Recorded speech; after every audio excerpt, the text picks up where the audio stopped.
십자가 기꺼이 지고 주와 함께 걸어가는 것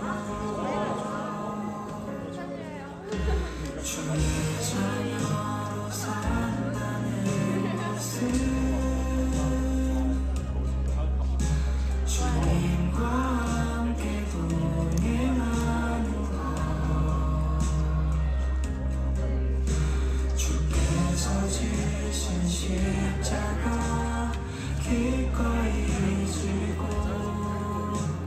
주와 함께 걸어가는 것 때론 물 가운데 휩싸일 때도 폭풍 가운데 무너질 때도 주님 내 곁에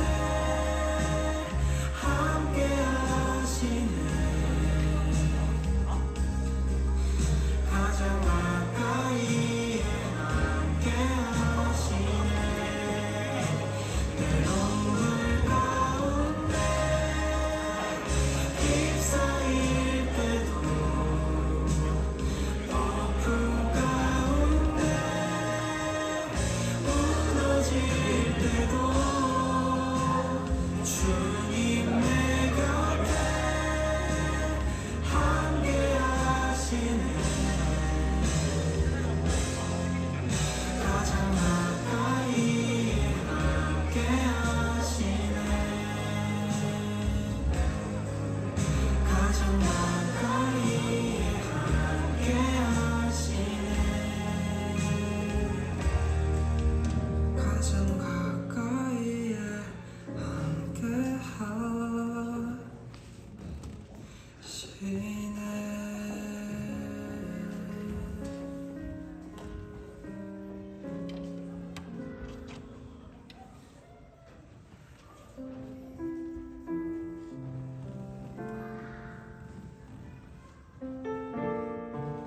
할렐루야. 오늘도 함께 예배하게 되어서 기쁨입니다.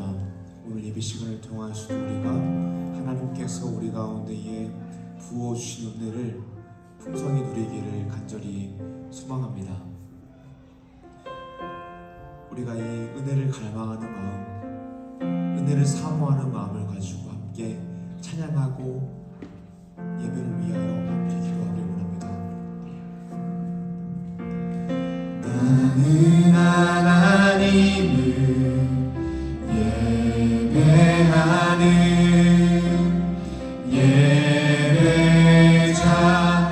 예배자입니다. 내가 서 있는 곳 어디서나 하나님을 예배합니다.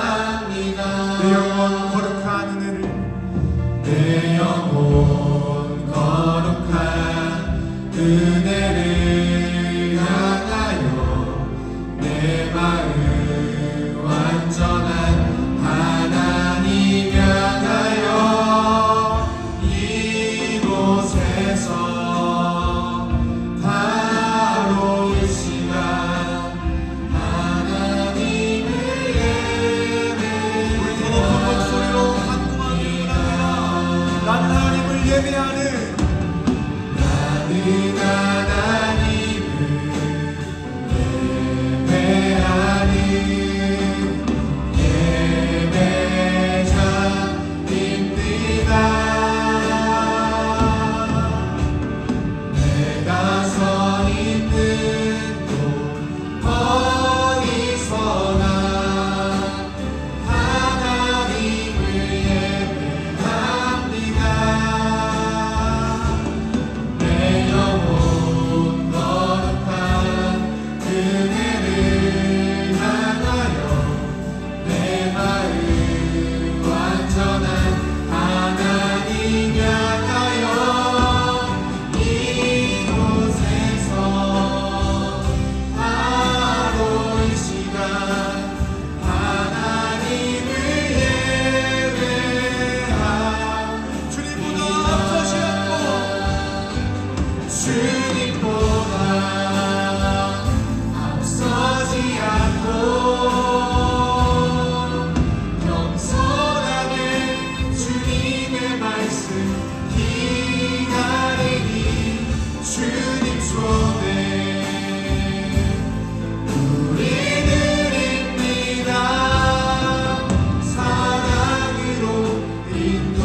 주님보다 앞서지 않고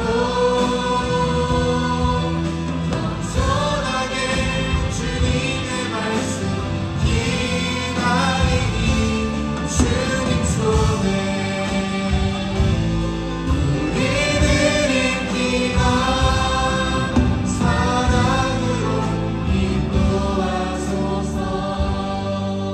시간 예배를 위해서 함께 기도하길 원합니다. 주님, 이 시간 우리가 예배를 통하여 하나님을 만나길 소망합니다. 찬양할 때에 나의 마음이 하나님의 사랑으로 말미암아 뜨거워지게 하여 주시고 온전히 영과 진리로 예배드리게 하여 주옵소서. 말씀 들을 때에 하나님의 말씀으로 말미암아 나의 마음이 뜨거워지게 하여 주시고 나의 입술에서 하나님을 위하여 살겠습니다 라는 결단과 다짐이 나오는 은혜의 예배 되게 하여 주시옵소서. 다같이 예배를 위하여 성령 충만을 위하여 주님 이름을 부르고 기도합시다. 주여 하나님 아버지 감사합니다. 하나님 이 시간 우리가 예배를 위하여 간절하게 기도하며 나아갑니다. 주님 우리가 우리 소망하는 것은 예배를 통하여 은혜를 받는 것입니다. 하나님 예배를 통하여 하나님이 원하시는 사랑이 되는 것입니다. 주님 이 시간 우리 마음 가운데 성령의 충만함을 부어주셔서 온전히 영과 진리로 예배드리게 하여 주셔서 특별히 찬양할 때에 주님 우리가 하나님의 사랑을 고백할 때마다 하나님이 하시는 일을 고백할 때마다 우리의 가슴이 뜨거워지고 하나님을 고백하는 것이 우리의 기쁨이 되고 즐거움이 되어 찬양하기 소망합니다.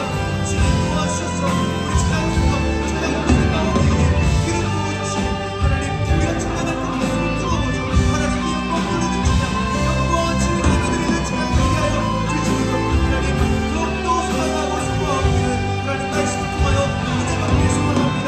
하나님 우리가 말씀을 통하여 하나님이 원하시는 사람으로 하나님을 소망합니다.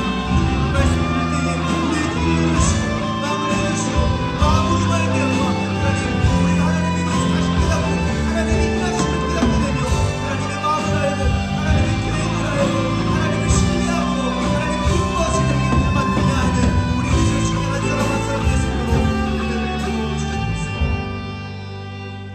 사도신경하심으로 우리 신앙 고백 드리시겠습니다.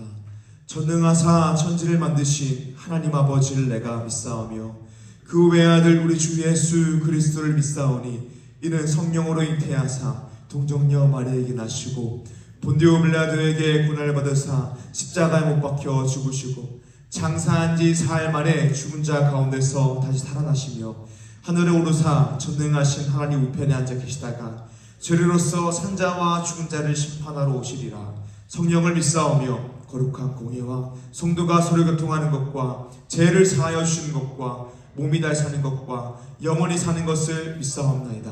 아멘.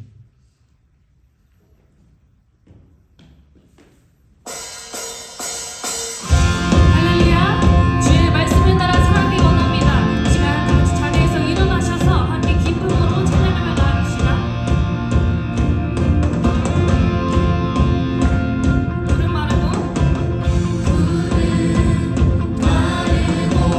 꽃은 시드나 주의 말씀을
함께하자고 말씀하시네.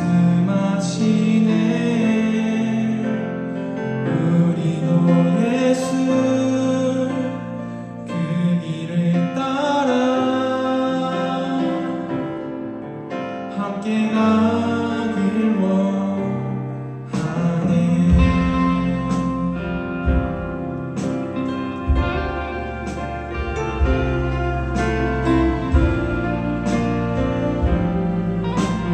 함께 고백합시다.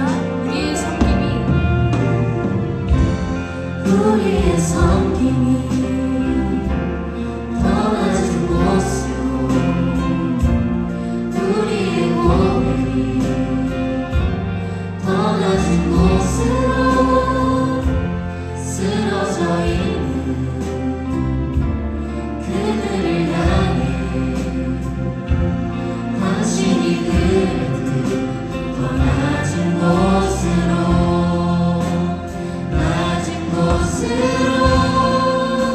우리 초대하네. 함께하자고 말씀하시네. 우리도 예수 그 길을 따라 함께 가길 원하네.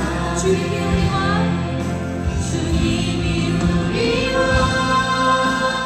함께 하시네.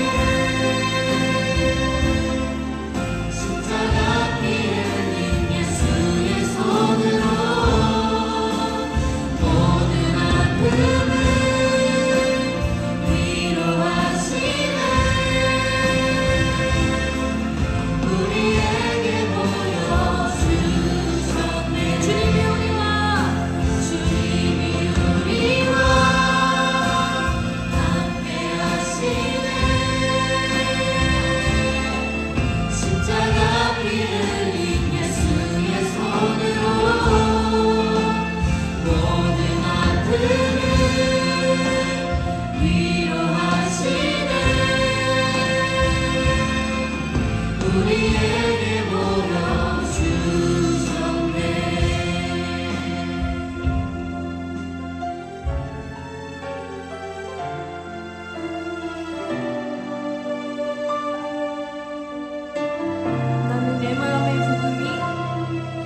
나는 내 마음의 복음이 흥했던 곳에서 다시 아버지를 만나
나를 남겨주시네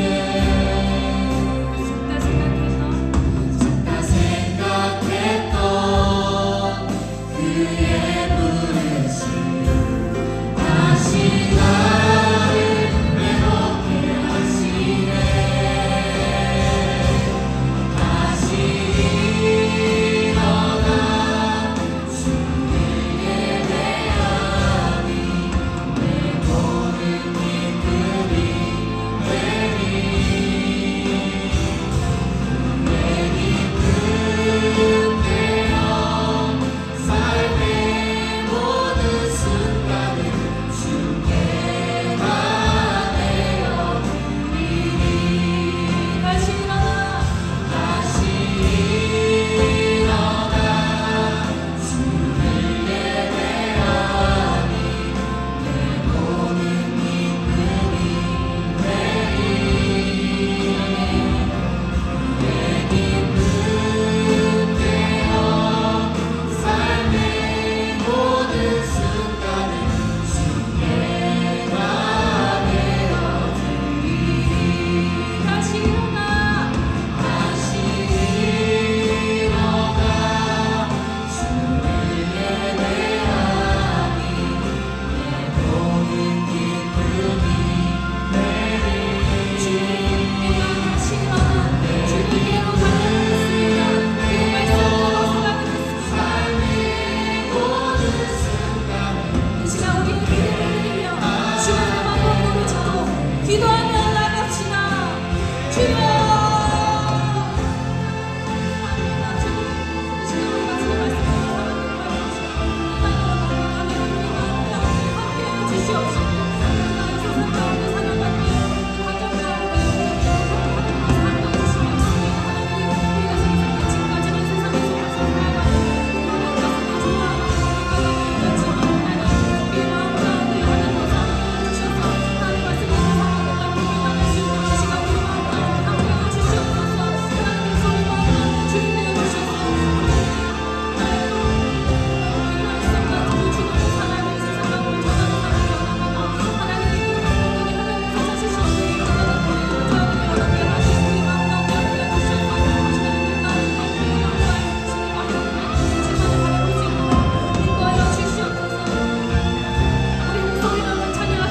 다시 일어나 다시 일어나 주를 예배하니 내 모든 기쁨이 되리 내 기쁨 되어 삶의 모든 순간을 주께 다 내어드리니 다시 일어나 다시 일어나 주를 예배하니 내 모든 기쁨이 되리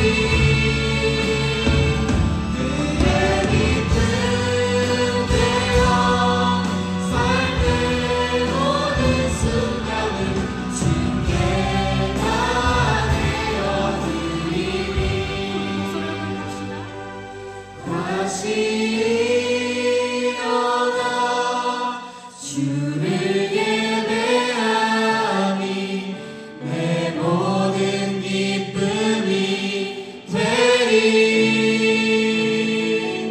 그의 기쁨 되어 삶의 모든 순간을 주께 다 내어드리니 함께 예배를 위해 기도합시다. 주님, 주일마다 예배도 드리고 봉사도 하지만 이것이 우리의 외향적 예배만이 아니었는지 돌아봅니다. 설교를 듣고 마음에 감동만 있을 뿐 실제 나의 삶에 적용했는지를 돌아봅니다. 주님, 우리가 세상에 살아가면서 세상의 것을 더 좋아하고 유익하다고 여겼는 건 아니었는지 이 시간 돌아봅니다. 주님, 우리가 이 시간 예배를 통하여서 세상의 것을 택하는 것이 아니라 하나님의 말씀을 따라가게 주시옵소서. 우리의 믿음이 죽은 믿음이 되지 아니하고 하나님의 그 아름다운 말씀들을 생명의 말씀으로 여기며 순종하는 자가 되게 하여 주시옵소서. 하나님, 이 시간 우리의 믿음을 위해서, 신앙을 위해서 기도하기 원합니다. 하나님, 우리 마음 가운데 예배 가운데 함께하여 주셔서 우리가 하나님의 말씀을 따라 살아가겠다고 온전히 우리의 입술로 고백하는 시간 되게 하여 주시옵소서라고 이 시간 우리의 믿음을 위해서, 신앙을 위해서, 예배를 위해서 함께 주님의 이름을 부르짖고 기도하며 나아갑시다. 주여,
하나님, 오늘도 저희를 이 자리 가운데 모이게 하심에 감사드립니다. 일주일간 다양한 일들이 있었지만 그 가운데 저희를 지키시고 함께 하셨음에 감사드립니다. 하나님을 기억하고 사랑하는 것이 삶의 목적이자 가장 좋은 길임을 잊었던 순간이 많았습니다. 오늘 이 예배 시간을 통해 삶의 초점을 다시 하나님께 맞추는 저희 되기를 원합니다. 세상이 드러나게 혼란스러운 시기 가운데 있습니다. 위정자들에게 지혜와 사랑을 더하시고 이 나라가 하나님 뜻대로 통치되는 나라 되게 해주세요. 또한 약자를 도우시는 하나님의 사랑을 하나님이 뜻하고 창조하신 바를 따라가는 그런 사회가 되게 해주세요. 연말을 맞아 내년의 일을 준비하고 계획하는 가운데 있습니다. 사람이 계획할지라도 인도하시는 분은 하나님이시니 선하신 뜻대로 이루실 줄을 믿습니다. 남은 한 해를 살아가고 내년을 계획할 때 하나님을 기억하고 하나님 뜻이 이루어지길 소망하는 저희 되게 해주세요. 말씀을 듣습니다. 전도사님께서 말씀 전해주실 때 하나님의 말씀이 전해지게 하시고 듣는 저희에게 심기어 더욱 믿음이 자라고 삶으로 드러나게 해주세요. 예배의 시정을 지켜주실 줄을 믿으며 예수님의 이름으로 기도드립니다.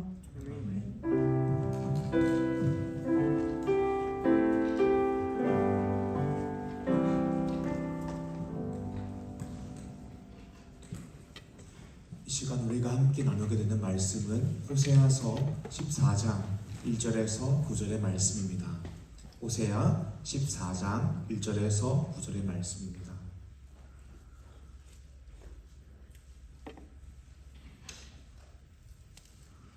제가 한 절, 여러분들이 한 절, 마지막은 함께 읽도록 하겠습니다. 이스라엘아, 내 하나님 여호와께로 돌아오라. 내가 불의함으로 말미암아 엎드려졌느니라. 오늘 말씀을 가지고 여호와께로 돌아와서 아뢰기를 모든 불의를 제거하시고 선한 말을 받으소서. 우리가 송아지를 행하여 그 열매를 주께 드리니 우리가 수로의 구원을 의지하지 아니하며 말을 타지 아니하며 다시는 우리의 손으로 만든 것을 향하여 너희는 우리의 신이라 하지 아니하오리니 이는 고아가 주로 말미암아 긍휼을 얻음이니 알지니라. 내가 그들의 반역을 고치고 그들을 사랑하리니 나의 진노가 내게서 떠나갔습니다.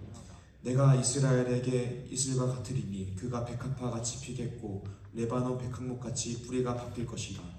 그의 가지는 커지며 그의 아름다움은 금강나무와 같고 그의 열매는 레바논 백향목 같으리니 그 그늘 아래에 거주하는 자가 돌아올지라. 그들은 곡식같이 풍성할 것이며 포도나무같이 꽃이 필 것이며 그 향기는 레바논의 포도주를 같이 되리라.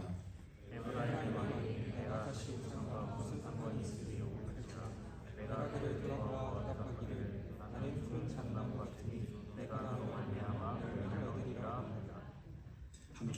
읽겠습니다.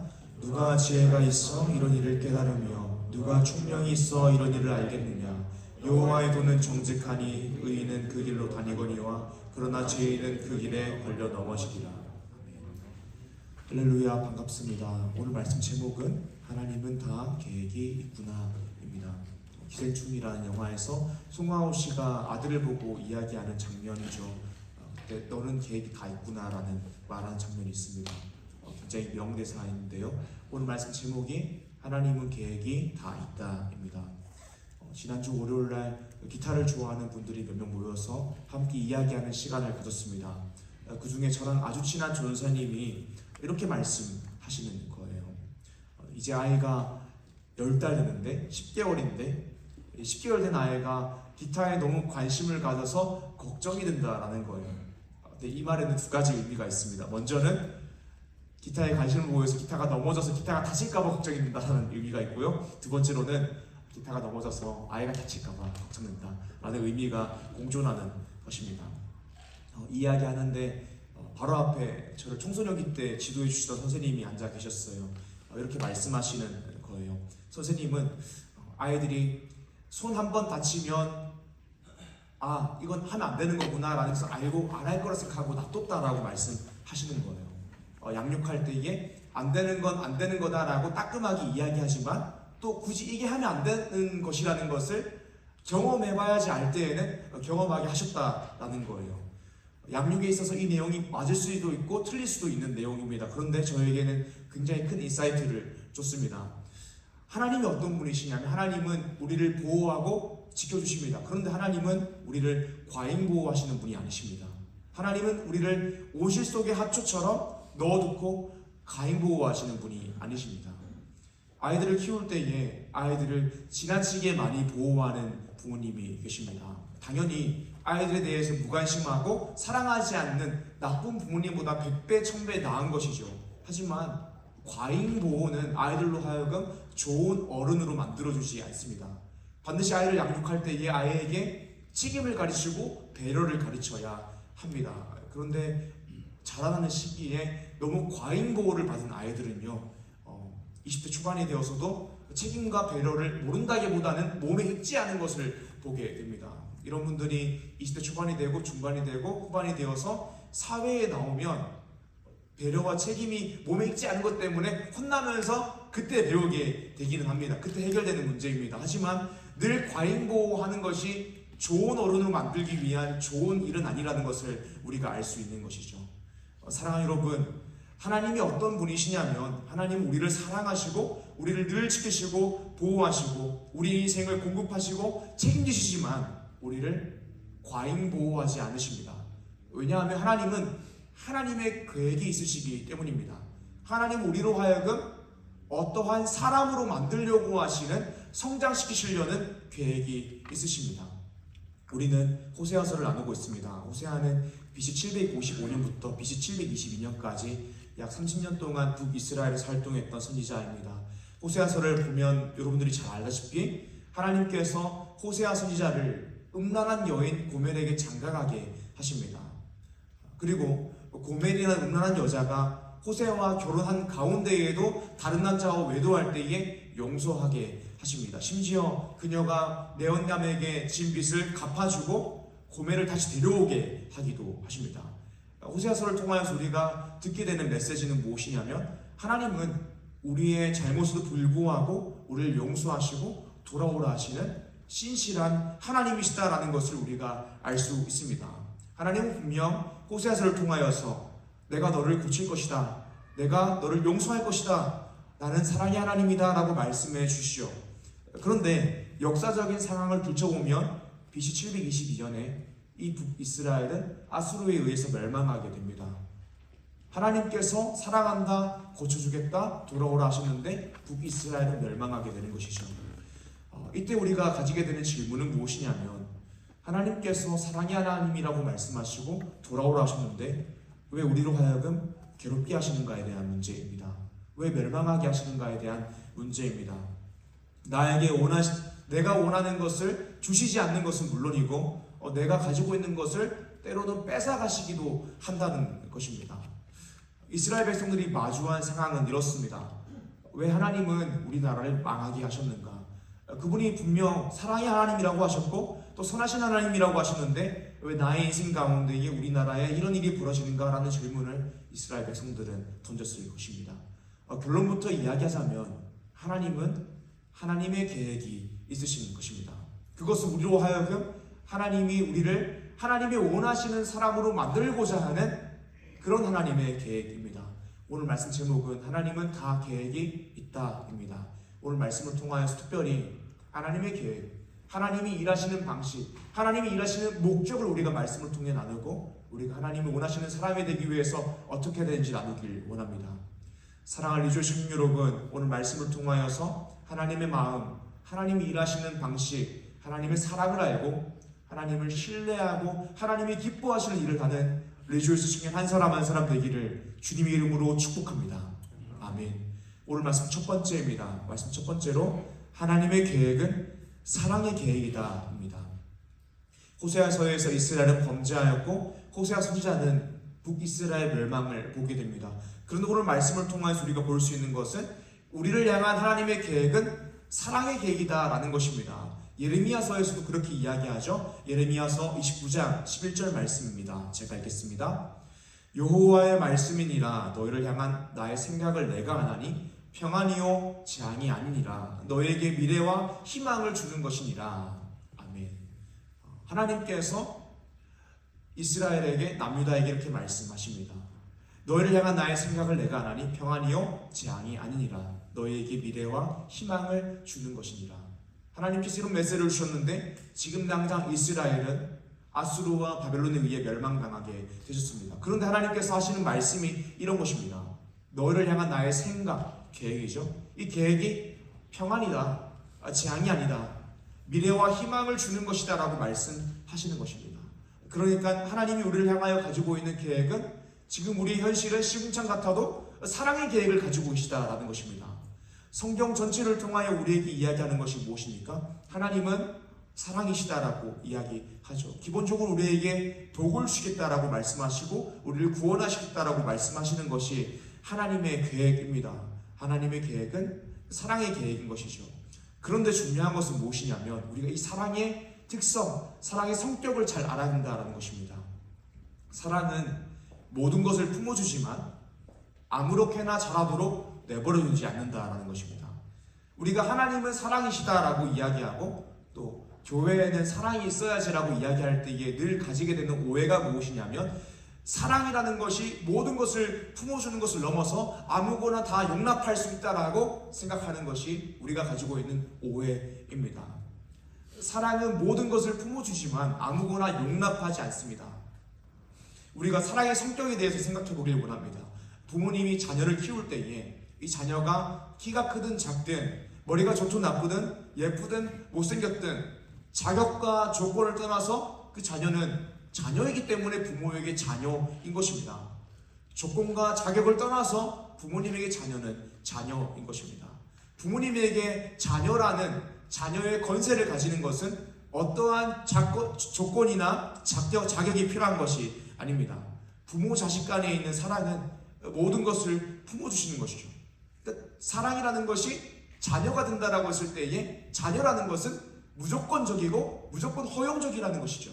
그런데 부모님이 자녀를 사랑하고 사랑으로서 이 자녀를 키운다라고 했을 때에는요, 부모님이 자녀를 사랑하기 때문에 이 자녀가 아무렇게나 자라나도록 아무렇게나 살도록 내버려두지 않는 것이 사랑입니다. 때로는 자녀를 위하여 재벌하기도 하고 혼을 내기도 합니다. 그렇게 하는 이유가 무엇입니까? 그 자녀를 사랑하기 때문입니다. 사랑하는 여러분, 하나님의 사랑이 그렇습니다. 하나님의 사랑은 모든 것을 품어주지만 우리로 하여금 아무렇게나 살아가도록 내버려두지 않으십니다. 아무렇게나 자라나도록 내버려두지 않습니다. 하나님의 구원 계획에 대해서는 무조건적인 은혜이고 사랑이죠. 그런데 우리가 하나님의 자녀로서 앞으로 인생을 살아간다라고 했을 때에는 하나님께서 사랑으로 징계하시고 키워나가시는 것입니다. 우리가 하나님의 자녀가 된다라고 했을 때에는 어떠한 자격, 조건이 필요하지 않습니다. 물론 예수 그리스도를 믿는 믿음이 필요하다라고 하지만 그 믿음도 하나님께서 성령을 통하여 주시는 선물이라고 이야기하죠. 그러므로 하나님의 자녀가 되는 것은 조건이나 자격이 필요한 것이 아닙니다. 하나님은 구원 계획에 있어서는 우리를 무조건적으로 용납하시고 품어주십니다. 그런데 하나님의 사랑이라는 것은 구원 그 이후에 어떻게 작용하냐면 우리가 하나님의 자녀로서 살아갈 때에 그 살아가는 인생이 존재하고 성장하는 과정이 있습니다. 그때 하나님 우리를 만들어 가십니다. 하나님께서 주권을 가지시고 우리의 삶을 인도하십니다. 하나님은 하나님의 사랑으로 우리를 친히 성장시키십니다. 우리가 구원 그 이후에 얻게 되는 하나님의 사랑에 대해서는 그 하나님의 사랑은 무조건적으로 우리의 모든 행위를 용납해 주시지 않습니다. 어떤 말이냐면 우리가 아무렇게나 내 마음대로 자라나고 살아나도록 놔두시지 않는다라는 것입니다.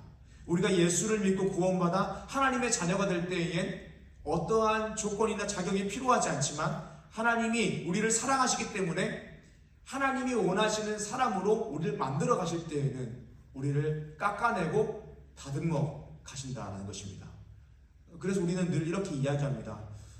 하나님 왜 그러십니까? 내 인생이 왜 이 모양 이 꼴입니까? 라고 말합니다. 지금 당장 뭔가가 잘 되지 않고 몸이 아프거나 마음이 아프거나 취업이 되지 않고 결혼이 되지 않고 내 인생이 내 계획대로 되지 않는 것을 보면서 늘 이렇게 이야기합니다. 왜 그렇게 이야기가 될까요? 내가 원하는 것, 내가 당장 지금 원하는 것과 하나님이 만들어 가시는 계획이 다른 것입니다. 하나님은 우리가 아무렇게나 자라가도록 아무렇게나 성장하여 아무런 사람이 되도록 내버려 두지 않으십니다. 하나님은 우리를 사랑하시기 때문에 우리를 깎고 다듬어 가십니다. 사랑하는 여러분, 우리가 인생을 살아갈 때에 아프고 고통당하는 상황이 많습니다. 세상은 늘 더 많이 가지면 더 행복할 것이라고 유혹합니다. 그리고 우리는 늘 세상을 택할 것인가 하나님을 택할 것인가 유혹 앞에 설 때가 너무 많습니다. 때로 하나님께서 우리를 시험에 몰아넣기도 하시고 또 넘어지는 것을 지켜보시는 것 같을 때가 있습니다. 그래서 우리는 우리의 잘못에 따라서 심판을 받게 되기도 하고 또 심판을 받아 죄에 대한 책임을 지게 되기도 합니다. 하나님께서 우리의 인생을 그런 식으로 인도하시는 것이죠. 그런데 하나님께서 우리로 하여금 그렇게 인도하시고 그렇게 성장시키시는 이유가 무엇이냐면 사랑하기 때문입니다. 우리를 사랑하셔서 우리가 아무렇게나 자라나도록 내버려 두시지 않는다라는 것입니다. 사랑 여러분, 온실 속에 하초처럼 길러진다면 좋은 어른이 될 수 없습니다. 얼마 전에 우리 연기하는 최시훈 자매하고도 이야기를 했던 내용인데 인생이 늘 평탄하면 좋은 배우가 될 수 없다라고 이야기하더라고요. 신앙인도 그렇습니다. 하나님의 마음을 알고 하나님의 계획을 알게 되는 신앙인도 그렇습니다. 온실 속의 하초처럼 자라난다면 좋은 신앙인, 하나님이 원하시는 사람이 될 수 없습니다. 하나님 우리를 사랑하시기 때문에 하나님이 원하시는 사람으로 우리를 깎아가시고 다듬어 가십니다. 이것이 오늘 말씀 첫 번째입니다. 첫 번째로는 하나님의 계획은 반드시 사랑의 계획이다라는 것입니다. 오늘 말씀 두 번째입니다. 두 번째로는 하나님은 범접할 수 없는 지혜로 세운 계획이 있으시다라는 것입니다. 하나님은 우리 사람을 창조하실 때에 우리 사람으로 하여금 하나님 절대 의존적인 존재로 창조하셨습니다. 그러므로 우리가 하나님 절대 의존적인 존재로서 살아갈 때에 참된 행복을 누리게 됩니다. 그런데 하나님은 우리로 하여금 그냥 로봇처럼 하나님 절대 의존적인 존재로 있게 하시지 않으셨습니다. 우리로 하여금 사람으로서 자발성을 가지고 하나님 절대 의존적인 삶을 선택하는 실력이 생기는 데까지 우리를 몰아넣으시고 키워 가십니다. 어쩔 수 없이 주님을 선택하는 것도 은혜입니다. 또 어쩔 수 없이 주님을 찾을 수밖에 없는 상황 가운데 있는 것도 은혜입니다. 그런데 하나님은 우리 인생의 모든 과정을 사용하셔서 우리가 우리의 인격을 가지고 우리의 자발성을 가지고 하나님을 사랑하고 선택하는 실력이 생기는 데까지 우리를 키워내신다는 것입니다. 우리가 지금 이 시간에는 믿음의 조상이라고 하는 아브라함의 삶을 통하여서 하나님이 우리를 어떻게 키우시고 자라나게 하시는지 보기 원합니다. 창세기 12장 1절에서 3절인데요. 제가 읽겠습니다. 여호와께서 아브라함에게 이르시되 너는 너의 고향과 친척과 아버지의 집을 떠나 내가 네게 보여줄 땅으로 가라. 내가 너를 큰 민족을 이루고 내게 복을 주어 내 이름을 장대하게 하리니 너는 복이 될지라. 너를 축복하는 자에게는 내가 복을 내리고 너를 저주하는 자에게는 내가 저주하리니 땅의 모든 족속이 너로 말미암아 복을 얻을 것이라 하신지라. 아멘. 하나님께서 아브라함을 부르시고 복을 주셨습니다. 그리고 내가 너를 복의 통로로 사용하겠다라고 말씀하셨습니다. 아브라함을 시작으로 이스라엘이 시작했기 때문에 우리는 아브라함을 믿음의 조상이라고 부릅니다. 그런데 우리가 알다시피 아브라함은 처음부터 믿음의 조상이라고 불릴 만한 믿음을 가지고 있는 사람이 아니었습니다. 하나님께서 가라고 하신 땅은, 약속의 땅은 가나안 땅이었습니다. 가나안 땅에 갔는데 가나안 땅에 기근이 들었습니다. 그럼 가나안 땅에서 버텨야죠. 하나님을 신뢰함으로 기다려야죠. 근데 아브라함은 애굽으로 피난 갔습니다. 그리고 그 애굽에서 자신의 아내를 누이라고 속였습니다. 믿음 없는 행동인 것이죠. 하나님께서 아브라함의 씨를 통하여 이스라엘을 이어가시고 자손을 이어가겠다라고 말씀하셨습니다. 그런데 아브라함이 인간적인 눈으로 봤을 때에 자신과 자신의 아내가 너무 늙어서 그 약속이 자신의 아내를 통하여 성취될 수 없다라고 생각한 거예요. 그래서 하갈이라는 여종을 통하여서 이스마엘을 낳습니다. 이거 참 믿음 없는 행동이죠. 하나님의 말씀을 기다리지 못하고 믿지 못한 것이죠. 아브라함의 애굽뿐만이 아니라 그랄에 거류할 때에 또다시 한번 자신의 아내를 누이라고 속이게 됩니다. 이거 역시 믿음 없는 모습이죠. 이런 모습들은요, 믿음의 조상이라고 불리기에는 좀 어려운 모습입니다. 어떤 의미로 아브라함의 삶은 항상 실패하고 넘어지는 것의 연속이었습니다. 그런데 창세기 22장을 가게 되면 아브라함이 가지고 있는 믿음의 수준이 바뀌는 것을 보게 됩니다. 하나님께서 너의 아들 이삭을 나에게 바치라라고 말씀하실 때에 아브라함은 순종합니다.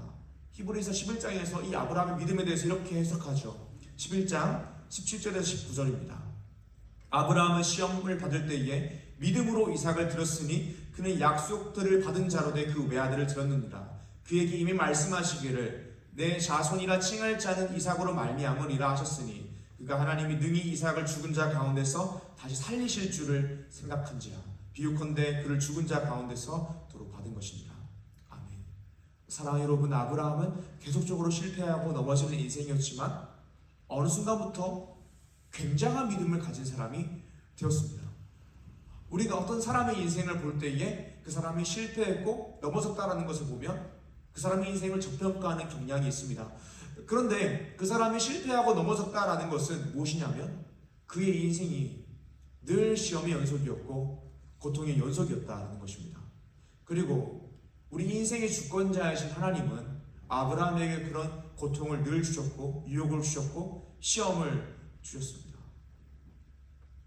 그런 시험에 넘어질 수 없도록 시험을 주시지 않으면 안 됩니까? 라고 이야기할 수 있습니다. 그런데 하나님께서는 시험을 주시고 고통을 주셨습니다. 그리고 그 시험과 고통을 통하여 아브라함의 믿음을 만들어 가셨습니다.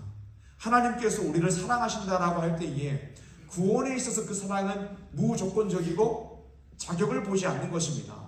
그런데 구원받고 나서 구원 그 이후에 우리가 하나님의 자녀로 살아갈 때에 하나님 우리를 사랑하신다라는 것은 하나님은 하나님이 원하시는 사람으로 우리를 만들어 가시기 위해서 우리 인생 가운데에 고통을 주시고 시험을 주신다는 것입니다. 이것을 통하여 우리를 만들어 가신다는 것입니다. 고린도전서 10장 13절 말씀입니다. 사람이 감당할 시험 받기는 너희가 당한 것이 없나니 오직 하나님은 미쁘사 너희가 감당하지 못할 시험 당함 허락하지 아니하시고 시험 당할 즈음에 또한 피할 뜰 내사 너희로 능히 감당하게 하시느니라. 아멘. 하나님께서 이스라엘 택하셨고 이스라엘 통하여 모든 민족에게 복을 주겠다라고 하셨습니다. 그런데 이스라엘이 멸망하게 됩니다. 그리고 하나님은 이스라엘을 회복시키십니다.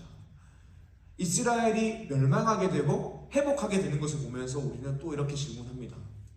어차피 하나님께서 회복시키실 거고 돌아오게 하실 거라면 왜 아수르에 의해서 바벨론에 의해서 멸망하게 하시는가? 왜 우리로 하여금 그 고통을 겪게 하시고 아픔을 겪게 하시는가? 처음부터 깨닫게 하시고 하나님 잘 섬기게 하시고 그렇게 하시면 되지 굳이 멸망시키실 필요까지 있었는가? 라고 이야기합니다. 그런데 이 질문에 대한 답은 정말 단순합니다. 그렇게 깨닫는 법은 없는 것입니다. 혼나지 않고 시험을 당하지 않고 깨닫고 성장하는 법은 이 세상에 존재하지 않는 것입니다. 이스라엘 백성들이 멸망당하지 않고 내가 우상 숭배했구나라는 사실을 마음 깊이 회개하고 하나님께로 돌아오는 법은 멸망당하기 이전에는 없는 것입니다. 그러니까 하나님의 징계라는 것은 징계를 위한 징계가 아니라 우리를 사랑하시기 때문에 하나님께로 돌아오게 하는 훈계인 것입니다. 사랑의 하나님은 우리가 범접할 수 없는 지혜로 세운 계획으로 우리를 인도하십니다. 아브라함 믿음의 조상이라고 하죠. 아브라함 믿음의 조상이라고 하는 이유가 무엇이냐면 아브라함 믿음이 태어날 때부터 좋았기 때문이 아닙니다. 아브라함은 우상 숭배하던 집안에서 자라났습니다. 근데 아브라함이 믿음의 조상이라고 하는 이유는 무엇이냐면 믿음이라는 것이 얼마나 전적으로 하나님께 달려있는지를 보여주는 표본이기 때문에 믿음의 조상이라고 하는 것입니다. 처음 예수 믿을 때에 가지게 되는 믿음도 하나님의 선물이죠. 그런데 이 믿음이 세월이 가면서 성장하게 되는 것도 하나님께서 우리의 믿음을 성장시킨다라는 것입니다. 사랑하는 여러분, 하나님 우리를 키워가실 것입니다. 그런데 우리가 알지 못하는 신비로운 방법, 범접할 수 없는 지혜로 세운 계획으로 우리를 키워가십니다. 오늘 말씀 본문에서도 이스라엘은 범죄하고 있지만 하나님께서 4절을 보게 되면 내가 그들의 반역을 고치고 기쁘게 그들을 사랑하니니 라고 말씀하십니다. 이것이 하나님이 일하시는 방식입니다. 그래서 호세아서의 결론은 호세아서 14장 9절에 나옵니다. 한 목소리를 읽어보길 원합니다. 준비 시작. 누가 지혜가 있어 이런 일을 깨달으며 누가 총명이 있어 이런 일을 알겠느냐. 여호와의 도는 정직하니 의인은 그 길로 다니거니와 그러나 죄인은 그 길에 걸려 넘어지리라. 아멘. 호세아서의 결론입니다. 우리를 향한 하나님의 계획은 범접할 수 없는 지혜로 세워졌다는 것입니다. 시편 23편을 보게 되면 여호와는 나의 목자라고 하죠. 근데 이 목자 대신 주님께서 우리가 알 수 없는 신비로운 지혜로 세운 계획으로서 우리의 삶을 가장 좋은 길로 인도하신다라는 것입니다. 지금 우리의 삶 가운데 벌어지는 이 현상들은 이해할 수 없고 해석할 수가 없죠. 왜 나에게 이런 일이? 하나님께서 왜 그렇게 우리를 인도하시는 것일까요? 우리가 알 수 없는 지혜로 세운 계획으로 우리를 인도하시는 것입니다. 특별히 하나님은 소유, 지위, 명예로서 행복을 찾으려고 하는 사람이 아니라 하나님은 우리 인생의 모든 과정을 사용하셔서 우리가 우리의 인격을 가지고 자발성을 가지고 하나님을 사랑하고 하나님을 선택하는 실력이 가지는 사람으로 우리 만들어 가시는 것입니다. 범접할 수 없는 지혜로 세운 계획을 가지고 말이죠. 호세아서 14장 9절과 같이 로마서 11장에 하나님의 일하심은 너무나도 신비로워서 우리가 알 수 없다라는 이야기를 하는데요.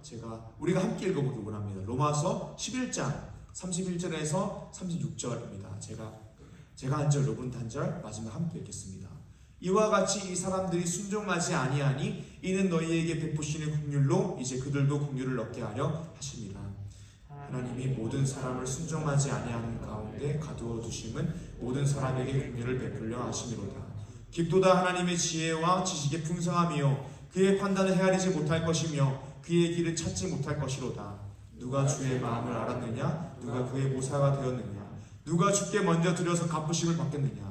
이는 만물이 주에게서 나하고 주로 말미암고 주에게로 돌아감이라. 그에게 영광이 세세히 있을지어다. 아멘. 말씀을 보게 되면 하나님은 순종하지 않는 사람을 긍휼로 구원하신다라고 합니다. 우리가 다 알고 있는 사실이죠. 그런데 우리가 이상하게 여겨지는 말씀 구절이 어떤 것이냐면 32절입니다. 하나님은 모든 사람을 순종하지 않는 가운데에 가두어 두셨다고 합니다. 왜 하나님은 모든 사람을 순종하지 않는 데에 가두어 두셨을까요? 그리고 하나님은 모든 사람을 순종하지 않는 데에 가두어 두신 것은 모든 사람으로 하여금 긍휼로서 구원하기 위함이라고 이야기합니다. 사랑하는 여러분, 이 하나님의 일하심이 이해가 되십니까? 이해가 되지 않습니다. 모든 사람에게 긍휼을 베풀기 위해서 모든 사람을 순종하지 않는 데에 가두어 두셨다는 이해가 되지 않는 것입니다. 우리의 인생이 그렇습니다. 지금 고통당하고 계신 것이 이해가 되십니까? 취업이 안 되고 돈이 없고 결혼이 안 되고 또 매일 유혹 앞에 서야 되고 때로는 넘어지고 또 넘어짐으로 말미암아 심판을 받는 것 이해가 되십니까? 해석이 되지 않는 것입니다. 그런데 이 모든 계획들이 정말 아이러니하게도 우리를 사랑하시는 하나님의 인도하심, 하나님의 일하심, 하나님의 계획 안에 있다라는 것입니다. 그리고 이 인도하심이 이해가 되지 않는 것은 당연한 것입니다. 하나님은 우리가 범접할 수 없는 지혜로 세운 계획을 가지고 우리 인도하시기 때문입니다. 그래서 로마서 11장에서 이렇게 이야기합니다. 33절인데요. 제가 읽겠습니다.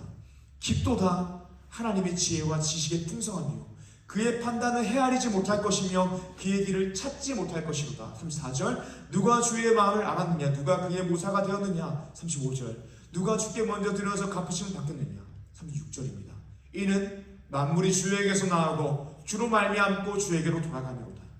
그에게 영광이 세세했을지어다. 아멘.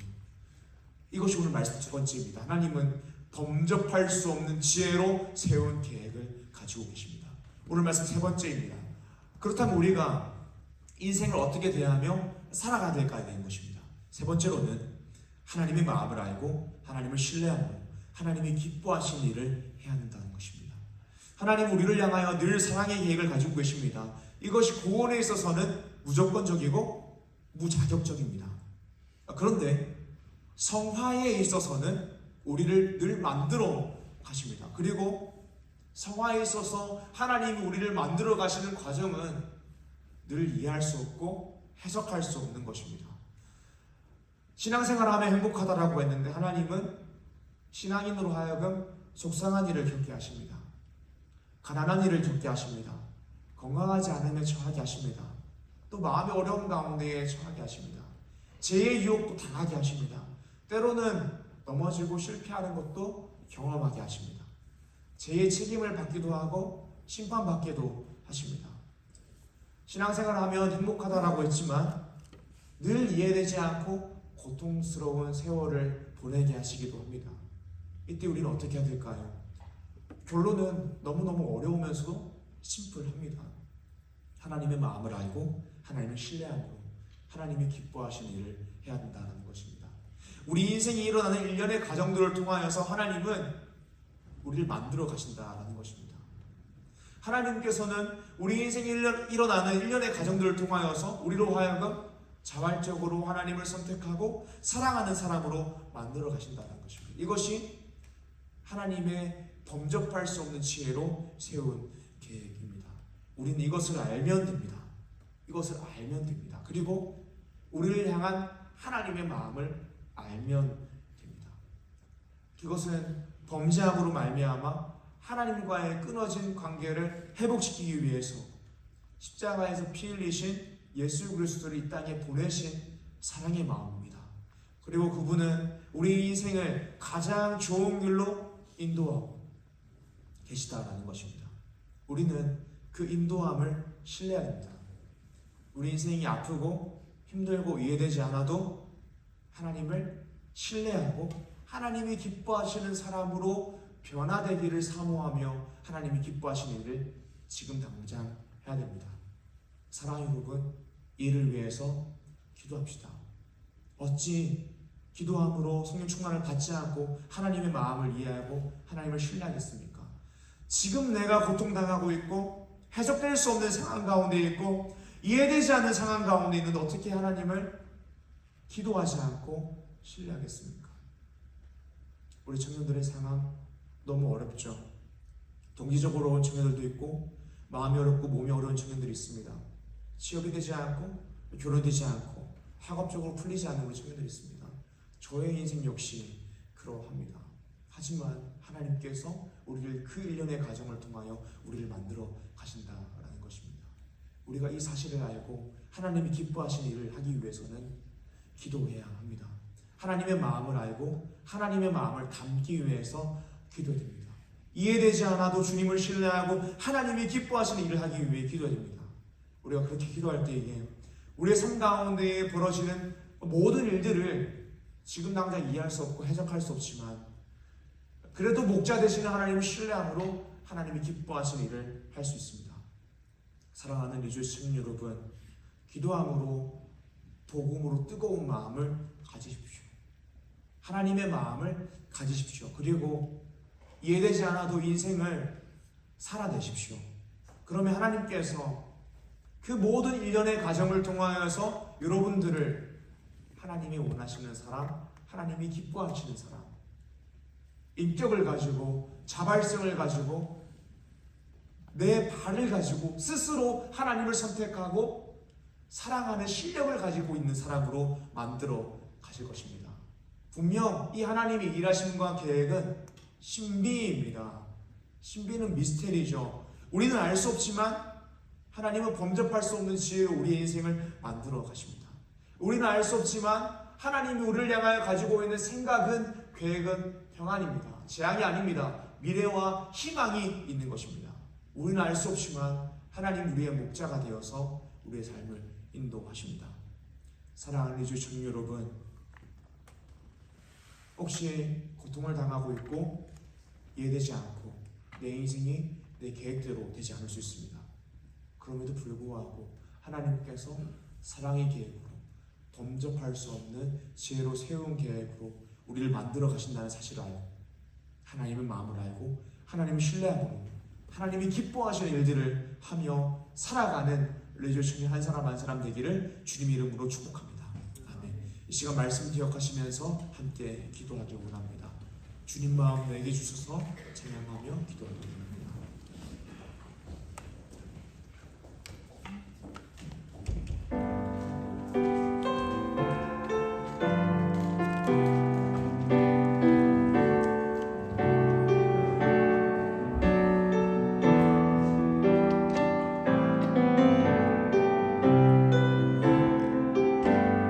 보소서 주님, 보소서 주님, 나의 마음은 선한 것 하나 없습니다. 그러나 내 모든 것 주께 드립니다. 사랑으로 안으시고 날 새롭게 하소서. 주님 마음 내게 주소서. 내 아버지 주님 마음 내게 주소서. 나를 향하신 주님의 뜻이 이루어지도록 주님 마음 내게 주소서. 보소서 주님, 나의 마음을 선한 것 하나 없습니다. 그러나 내 모든 것 주께 드립니다. 사랑으로 나누시고 날 새롭게 하소서. 내게 주소서. 주님 마음 내게 주소서. 내 아버지 주님 마음 내게 주소서. 나를 향하신 주님의 뜻이 이루어지도록 주님 마음 내게 주소서. 주님 마음 내게 주소서. 내 아버지 주님 마음 내게 주소서. 나를 향하신 주님의 뜻이 이루어지도록 주님 마음 내게 주소서. 제가 말씀 기억하며 함께 기도하길 원합니다. 하나님은 우리 인생의 진정한 목자 되십니다. 지금 우리 인생 가운데 일어나는 일들은 고통일 수 있습니다. 해석이 안 될 수도 있습니다. 상황이 어렵고 힘들 수 있습니다. 하지만 변화없는 사실은 무엇이냐면 하나님은 사랑으로서 우리를 인도하시고 우리 인생에 일어나는 모든 과정들을 통하여 우리를 다듬고 깎아내고 하나님의 원하시는 사람으로 만들어 가신다라는 것입니다. 이 시간 기도하실 때 예수님, 이 하나님의 마음을 알게 하여 주셔서 하나님을 신뢰함으로 이해되지 않아도 하나님이 기뻐하시는 일을 지금 당장 하며 살아가는 우리 한 사람 한 사람이 되게 하여 주셔서요. 목자 되신 주님을 바라보기 위해서 나를 하나님이 원하시는 사람으로 키워줄 주님을 신뢰하며 지금 당장 하나님이 기뻐하시는 일을 하는 사람이 되게 하여 주셔서 다같이 주님의 이름 한번 부르고 기도하겠습니다. 주여 하나님 아버지 감사합니다. 하나님 우리 인생의 일어나는 일들을 이해되지 않고 해석되지 않는 일 세상에 항상 고통이 있고 내가 원하지 않는 상황들이 넘쳐나는 것이 우리 인생입니다. 때때로 하나님의 마음을 향하기도 하고 내가 생각할 때 일이가 무너지게 되기도 하고 누군가에게 배신당한 일이시 그것이 우리 인생입니다. 하지만 주님 하나님을 바라보고 하나님의 마음을 묻고 하나님을 신뢰하고 주님이 기뻐하시는 일들을 감당하기를 소망합니다. 주님 도와주셔서 하나님이 우리의 목자가 되셔서 지금 당장은 인생 가운데 이 어려운 일이 있다라고 하시는 이 순간 가운데 하나님 우리의 인도하고 계시는 사실을 늘 기억하며 하나님을 신뢰함으로 인생을 살아가게 하여 주셔서 하나님 우리 순간들 경제적으로 어렵고 마음이 어렵고 몸이 어렵고 하나님 모든 것이 되지 않은 사람 가운데 하나님 우리 친구들의 마음을 아껴주셔서 하나님께서 그 인생 가정을 통하여서 하나님을 하나님을 신뢰하며 살아가게 하여 주셔서 하나님이 일하시니 하나님이 나에게 하나님의 보이시니 때로는 이해되지 않지만 주님 우리 하나님을 신뢰함으로 인생을 살아가기를 소망합니다. 주님 도와주셔서 하나님을 신뢰함으로 인생을 살아가는 우리 되시는 한 사람 한 사람 되게 하여 주셔서 지금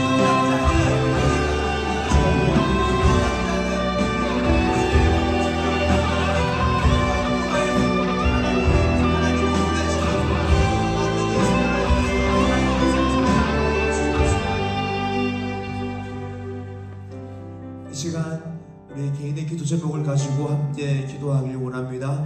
내가 처해 있는 상황을 두고 기도하길 원합니다. 경제적으로 어려운 분들, 몸이 아프고 또 마음이 어려운 분들 그 기도 제목을 두고 하나님 앞에 아뢰길 원합니다. 취업과 학업과 시험 준비하려고 있는 분들 기도 제목 가지고 주님께 나아가길 원합니다. 직장 생활하고 있는 청년들 또 사업하고 있는 청년들 또 사업하시는 우리 부장님의 사업체를 위하여 기도하시고 또 우리 청년들 인간관계를 위해서 함께 기도하기 원합니다. 가족의 구원과 가족의 건강을 위하여 기도하시고요. 특별히 연애와 결혼을 위하여 하나님이 정하실 때에 믿음의 배우자를 만나서 믿음의 가정을 이루기를 소망하고 사모하는 마음으로 기도하기 원합니다. 진로와 비전을 위해서 기도하시고 또 영적인 갈망을 가지고 함께 기도합시다. 주님의 이름 한번 부르고 기도합니다. 주여 하나님 아버지 감사합니다. 하나님 이 시간 우리가 우리 인생의 모든 기도를 가지고 하나님 앞에 나아갑니다. 하나님 위대한 청년들 우리 아픈 청년들이 있습니다. 주님 도와주셔서 하나님 우리 아픈 청년들을 치료하여 주시고 하나님 마음이 어려운 청년들 시행과 밀어주시고 치료하여 주셔서 하나님 경제적으로 어려운 청년들이 있습니다. 주님 물질의 복을 부어주시고 하나님 하나가 너무 많이 하나님 물어보시는 것입니다.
하나님 아버지 감사합니다.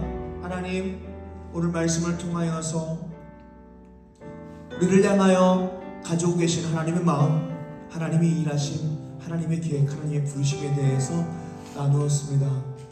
주님, 하나님 우리를 사랑하십니다. 그리고 하나님 우리를 사랑하시기 때문에 우리 인생의 일련의 과정을 통하여서 우리를 깎고 다듬어서 만들어 가십니다. 주님, 그 사실을 우리가 믿고 신뢰함으로 우리 인생 가운데 당장 일어나는 일들에 대해서 이해할 수 없고 해석할 수 없는 순간에도 주님을 신뢰함으로 하나님이 기뻐하시는 일들을 지금 당장 감당하는 우리 주민 한 사람 한 사람 되게 하여 주시옵소서. 하나님, 이 시간 우리가 올려드린 헌금을 위하여 기도합니다. 주님, 예물로서 하나님이 나의 삶의 주인이십니다라고 고백하는 귀한 청년들 있습니다. 주님, 그런 청년들 인생을 축복하여 주셔서 인생을 살아가는 모든 순간에 하나님이 나의 인생을 공급하시고 책임지심을 늘 교감하며 살아가는 우리 주 청년 한 사람 한 사람 될 수 있도록 은혜를 부어 주셔서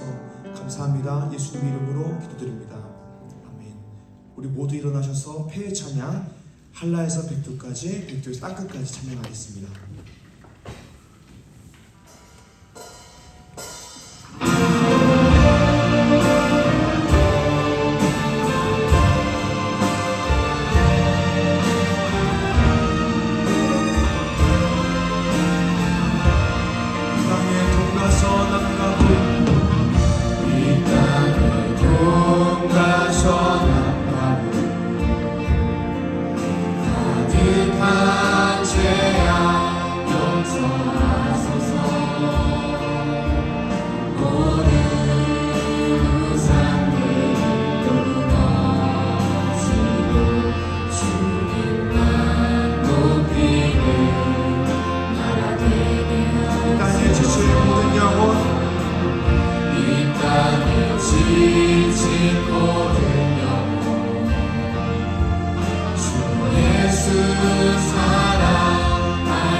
우리 손을 높이 들고 함께 찬양하기 원합니다. 성령의 세바라, 성령의 세바라,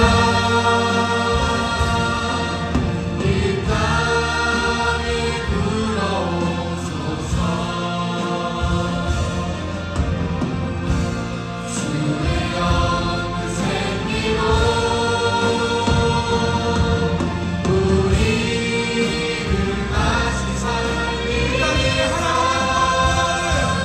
이 땅에 하나님 영광 거하는 그런 나라가 되게 하소서. 열방에 하나님 영광 비추는 그런 나라가 되게 하소서. 주기도문으로 오늘 예배를 마치겠습니다. 하늘에 계신 우리 아버지여, 이름이 거룩히 여김을 받으시오며 나라에 임하시오며 뜻이 하늘에서 이루어진 것 같이 땅에서도 이루어지이다. 오늘날 우리에게 일용할 양식을 주옵시고 우리가 우리에게 죄 지은 자를 사하여 준 것 같이 우리 죄를 사하여 주옵시고 우리를 시험에 들게 하지 마옵시고 다만 악에서 구하옵소서. 대개 나라와 권세와 영광이 아버지께 영원히 있사옵나이다. 아멘.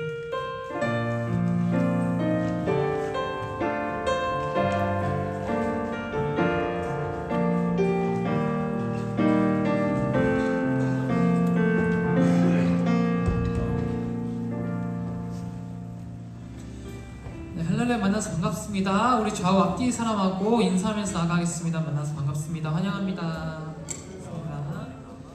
네, 오늘 처음 나오신 분이 있다면 나가서 오른쪽으로 가시면 세가족실 있고요. 거기서 안내 받으시면 됩니다. 다음 주 12월 15일 주일 리조이스 예배 시 성례식이 진행됩니다. 네, 계속해서 세례 입교교육 진행하고 있고요. 성례식이 다음 주에 있다 보니까 준비하는 마음으로 함께 해주셨으면 감사하겠습니다. 다음 주 예결산 공동의회가 있습니다. 1, 2부 예배, 저희 예배는 아니고 1, 2부 예배에서 하는데 올해 예산이 어떻게 쓰였고 내년에 어떻게 쓰일지에 대해서 얘기하는 자리다 보니까 관심 있으신 분들 많이 참여해 주시면 감사하겠습니다. 네, 동성결 합법화 및 성전환 수술 없는 성별 정정 반대 서명 계속해서 받고 있습니다. 지난주에도 얘기했던 부분이라서 내려가셔서 관심 있으신 분들 1층 데스크 로비에 있고요. 혹은 온라인으로 참여하실 수 있습니다. 네, 리조이스 미디어 팀을 모집합니다. 모집 분야 PPT 음향 누구나 쉽게 할 수 있는 간단한 작업이다 보니까 많은 문의 부탁드립니다. 문의는 최윤 전도사님이나 아니면은 언제든지 그쪽에 미디어실 박차고 들어가시면은 받아주거든요. 언제든지 참여 부탁드리고요. 저희가 지금 셀 모임이 진행되지 않습니다. 셀 모임이 12월달은 진행되지 않고 있어서 예배 시간 이후 시간은 자유롭게 하시면 되겠고요.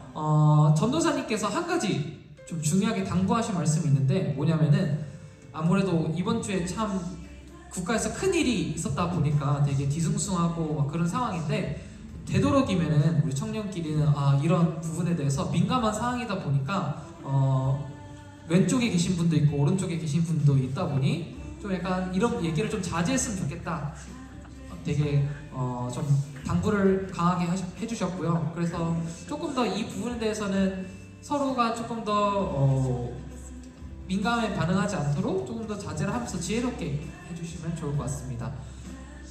네, 이상이고요. 4시 30분에 올해 셀리더 2024년 올해 셀리더 및 부셀리더 그 다음에 내년 2025년 셀리더 및 부셀리더 다 함께 모여서 셀 배정하는 시간 있으니까 4시 반에 작년 부셀리더와 셀리더 내년도 올해